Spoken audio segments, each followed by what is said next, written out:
Isang guro mula sa Mulabi, Zamboanga del Sur ang naaresto ng mga otoridad sa isang bypass operation na isinagawa noong madaling araw ng Oktubre 6 taong kasalukuyan. Ang suspect ay lalaki na may edad 39 taong gulang at residente ng Purok Bulanawan, Abad Santos Street, Barangay Matasigon. Ayon sa ulat mula sa Municipal Drug Enforcement Team at Mulabi Municipal Police Station, katuwang ang mga operatiba ng ZSPU-9, CSPDEU-9 at sa mga koordinasyon ng PDEA 9, isinagawa ang operasyon sa Barangay Makugihon.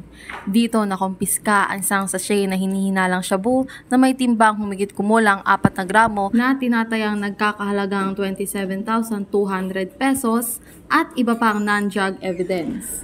Ang nakumpiskang droga ay dinala sa Zamboanga del Sur Provincial Forensic Unit 9 para sa masusing pagsusuri. Samantala, ang suspect ay nasa kustiya ng Mulabi MPS para sa tamang disposisyon. Ang pagpapatupad ng batas ay isang hakbang upang makamit ang mapayapa, maayos at ligtas na bansa para sa munlad na bagong Pilipinas. Dahil ang gusto ng pulis, ligtas ka. Mula dito sa Zamboanga Peninsula, nagbabalita ako ang inyong PNN correspondent, Patrolwoman Joanna Marie Soriano, alagad ng batas, taga-taguyod ng Balitang Pulis.